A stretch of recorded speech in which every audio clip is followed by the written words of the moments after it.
to Berlin. And with me today, I've introduced Khun Yodying, and you can introduce yourself a little bit on who you are and why. I think a very special guest you might not expect it from the program, but I think it would be more exciting to talk about Gokma from a person who in fact lived there, and most surprisingly, he also German. My name is Yodying, and I'm from Khun.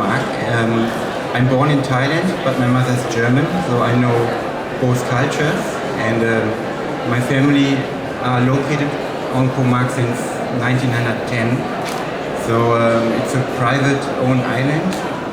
Most of it is private-owned, and there are 25 resorts. And DASTA started about 7-8 years ago. On Gokma. On Khun to help us with sustainable tourism and develop it. Okay, we're gonna tell you about a new way how to look at Thailand and how you plan a trip to Thailand. So maybe we have a seat and let's look at Love Thailand in a very different way. Let me start with a very interesting question first. You've been to Thailand, you heard about Thailand before, and the first thing come to your mind is amazing Thailand. And when we talk about amazing Thailand, we always think about sun, sea, sand, and what else? I can see from the eyes of all the audience that you also think about a few other smile. That's right, smile. Thai smiles is also the key to draw a lot of tourists to Thailand. But what's happening in Thailand is when we talk about Thailand, we would like you to love Thailand in a very responsible ways as well, rather than just going to Thailand and then think about Thailand as just different 4-5 different S's that you can enjoy. You can still enjoy that part, but let's look at Thailand in a very different way. So rather than look at that, we would like to introduce you our organization. It's called DASTA, and today we're representing DASTA. The full name of it is Designated Areas for Sustainable Tourism Administration. You can go to a destination and be responsible because our organization is attached to the public organization and attached to the Prime Minister office. So we are an arm of sustainability in Thailand. Very important organization that look after Thailand, still keeping it amazing in a very responsible way. Quickly introduce DASTA. Our booth is at 245 if you want to know more later. But DASTA is a public organization in charge of the sustainability in Thailand. With different other organizations in Thailand, you would say Tourism Authority of Thailand, that's the NTO, that do a lot of marketing. But for us, we would like to consider ourselves as a sustainable intelligent unit of Thailand. So if you want to understand how to manage a destination, then that's the roles of DASTA. We have 6 designated areas in Thailand that we look after. This means it's not the whole Thailand that we are actually doing all the sustainable models, but will be an intelligent unit that we can learn from 6 designated areas and then expand it to other areas. So it's more or less like a lab that people can then go and understand sustainability in Thailand. The key word in there is work together, co-created. So it's not just only a government agencies, but we work with private organizations. So that's why Gokma is a good example that we like to show because it's a case example of low carbon tourism. And it will show you how we work with other parties, how we work with all the stakeholders to make sure that a destination can turn out to be a low carbon tourism as well. And part of that is based on creative tourism. The way that you enjoy tourism is about engaging, experiencing, the local culture. So in this case, DASTA, that's overall picture. Now let us show you how actually DASTA work. We have a very good partner with GIZ, and we do both management and measurement. So these are the things that Khun Yodying said. Private sector sometimes need to work with government agencies to make sure that we streamline all the management and measurement about destination in a very sustainable way. So our model that we work on, perhaps some of you would like to take this away as well as things that you learn from Gokmak, is what we call ABC model.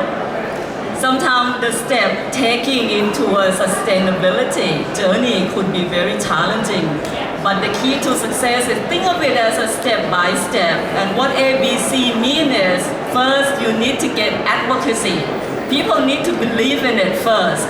And then start benchmarking of how you are doing with other destinations. And to make sure that the success is there, it's about carrying it forward, not just only do it as a one-night stand, as we said, but it's get to be a journey that you have to get people involved in a very long journey, but you're enjoying it. So, Gokmak, people are here perhaps. How many of you heard of Gokmak before? Of course, I see some hand out there. Gokmak, where is Gokmak? You heard of Samui Island? I'm sure all the audiences heard of Phuket. Yes, Pattaya. So that's all about Thailand. But Gokmak, what is so special about Gokmak? Khun is an island. It's located between Koh Chang and Phuket. I think maybe most of you heard also about Koh Chang. And Koh Chang is about 300 kilometers southeast of Bangkok. And Khun is located just between Koh Chang and Phuket. It's a small island with about 16 square kilometers and around 800 inhabitants. But the special thing about Khun is it's a mostly private-owned island, and this is also why not many people have heard about it before. And also, it's just something like a newborn island, because the first resort opened about 25 years ago, and since that, I think we have only 25 resorts. So it's developing very slowly, and for some reasons, like it's pretty far away from the mainland. It's 38 kilometers away from the mainland, and there is also no car ferry, so you can only reach to the island by speedboat, or now we have a catamaran running once every day, and about 5 speedboats a day, and it will never be overrun by mass tourism.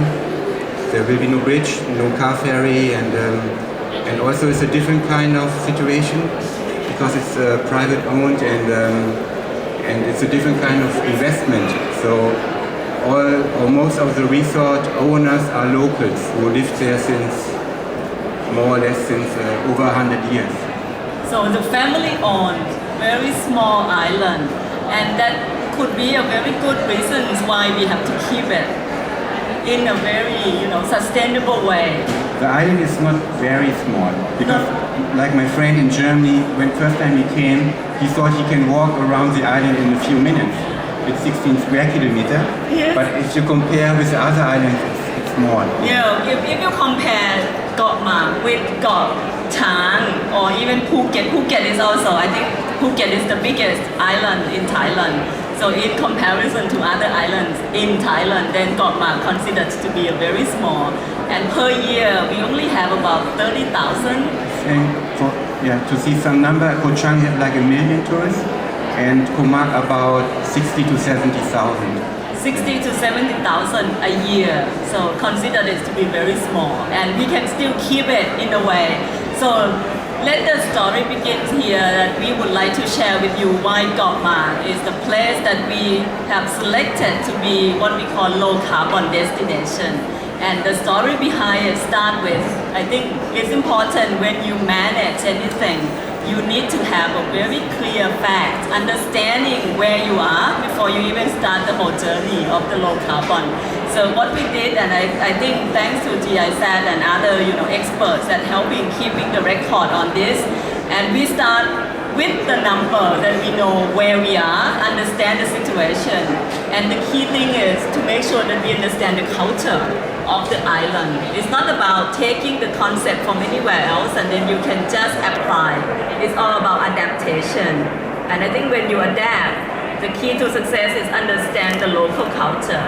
And when you adapt, again, it's not just only top down, but you get people to involve and engage with your idea as well. For example, start with a very simple day-to-day life, food. And I think food is, everyone can relate to that. When you want to create a destination, getting tourists and local to participate, food is the key to engage hosts and guests when they arrive at the destination. And our concept at Gokma, what kind of things that would be interesting in Gokma in terms of Thai food? We have a pretty well-known Thai cooking school, and with a good reputation. Everyone like to take a cooking class there, and they also now, I think, focus also on low carbon food.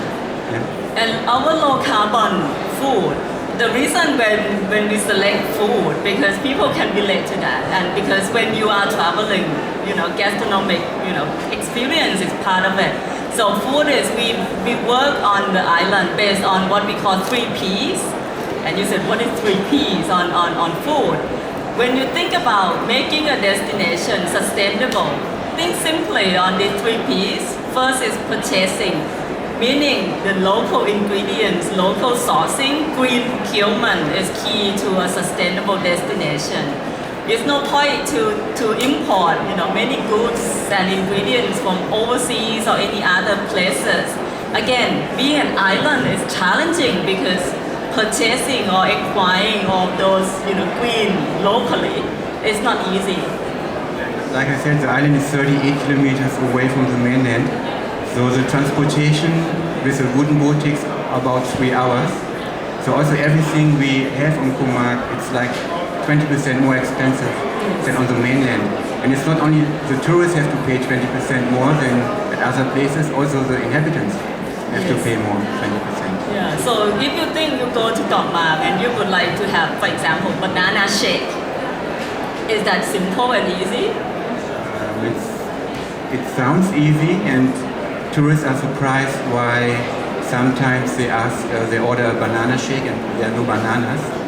So I think there should be a project to have some banana tree plantation or any kind of food plantation. Yeah, so this is the first P, preparing, purchasing, making sure we have local sourcing and ingredients right at the doorstep. The next one is preparing. This is about Thai cooking, because Thai cooking use energy. It doesn't matter, not only Thai cooking, any cooking, use energy as well. So I think the key to success is think about how you can really preparing that food in a very sustainable way. It could be somehow, I think they always say the best responsible food is the food that you don't cook. You could open sushi bars. Exactly. So let's have sushi, Thai sushi or whatever. So, and the last one is on presentation. Presentation is about food on the plate, making sure that you present it in a way that locally responsible. It's not just importing, all the whiteware, whatever things, but it could be very simple, reflecting that local culture. So that's the 3 Ps that we have as part of it. And food waste is another concept that we also, promoting. And DASTA have raised that awareness throughout the projects as well. And when you work, I think this is very important. Anything that could happen, it's not about trying to change other behavior, but it's about trying to change your own daily life and behavior. And what we call is, working from within. So tourists themselves who go to Gokma need to be willing to change their behavior once they arrive to Gokma. I think also what's different about Khun and other islands is the guests we have, they choose to go to Khun and they choose actively not to go to Phuket or Koh Samui. So I'm pretty happy with the guests we have right now, because I think 99% already have the right attitude and they appreciate that we are a small island and we don't have go-go bars and only small buildings, never higher than 12 meters. So most guests we have right now, they know what they can expect on Khun. I think we have an interesting story about how the community themselves actually protecting the community by making sure that not the wrong kind of businesses are setting up on the island. Maybe you share a little bit on, Yeah, like I said, it's a private island and a small community, and everyone knows each other. And so one time a French guy tried to open a bar with girls, or he brought a jet ski. And so this was not very welcome on the island. And I think it's a good example that we can control most of things we don't want to see, because we could learn from the other islands. We could learn the mistakes from the other islands as well, which is much more important. So if anyone start thinking about traveling to the island, then you have to change that mindset first, making sure that you arrived. And I think these are some of the behind the scene, success stories, because the key is about people engaging and involving local communities, in fact, helping each other. Sometimes it's only the little simple things, but because people are giving hands, they feel the sense of belonging, they're part of it. So if you see from the pictures here, it's about everyone helping, doing things that could then turn a destination into something that more responsible. And in the picture here, it's about helping each other, creating the solar energy. It could be some very simple things, but for local communities that have never actually born with it, it's different stories completely, trying to get them to understand why we need the solar energy, for example. On Khun, the electricity comes from a generator, and the generator takes about 80 or 100 liters of diesel every hour. So for us, it's very important to try to exchange the lights with saving energy lights, and everything what is possible to save energy, we need to do. So sometimes it's not a choice. They are looking for this kind of sustainable ways, just because to make sure that the life is go on normally. So the solar energy becomes part of it. And if you see one of the photos here, it's interesting. The solar energy is used to charge the battery. Why is that? Yeah, this is also special about the island. So, it's a pretty small island. So the cars from A to B, it takes just a few minutes, and this is not good for the battery. So before, the locals often did not switch off the car. So they leave the engine on because it needs to charge the battery. So now... when I drove a car in Germany, the battery lasts like 7-8 years, but on the island, if you use it normally like you use it on the island, the battery just lasts a year or less. So this is another way of getting people to adapt to whatever the life is on the island.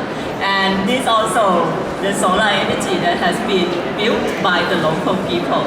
And I think the key to success on another thing is making sure that we get the next generation to understand this. I'm sure that in many other developed countries, it seems to be natural that you understand all these issues. But in certain destinations, it's still very new concept to many of the young generation. So in this case, we also get the young generation involved with all of this as well. So they enjoy, learning all the new things, getting their hands dirty, fixing things, and understand the whole concept. So this is another place. If you go to Thailand, I'm sure that you cannot go to Thailand without visiting temple, because that's part of life.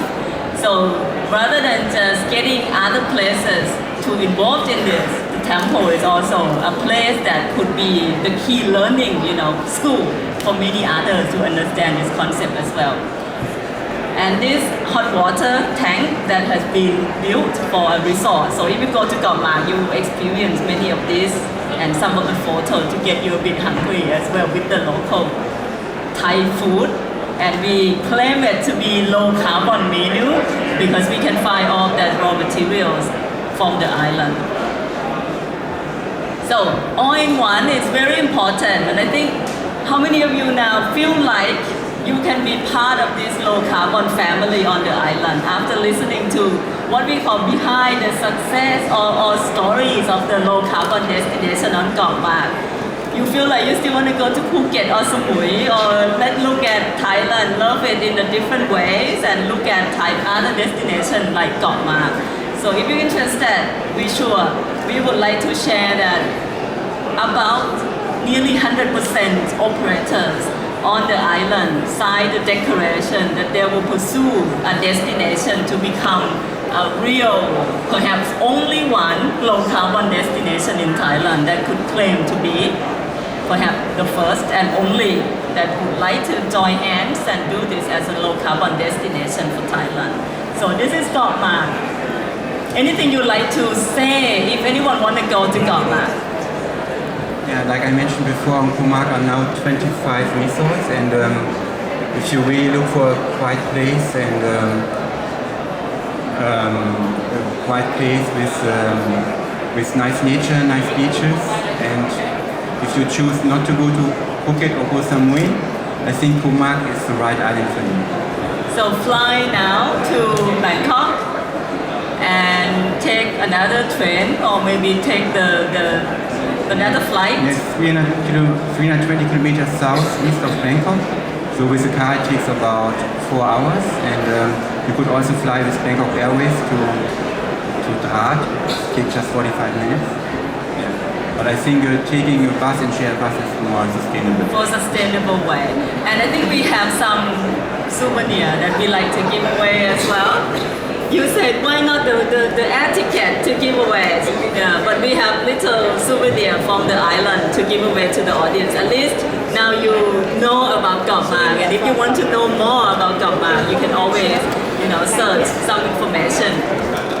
Any question? Anything that you would like to know more? We still have about 2 minutes for Q&A, question and answer. So if you want to know more about Thailand in a different way, not just only mass tourism, then we're here to answer your question. Now you have a map and some of the coconut shell as a souvenir. Yes.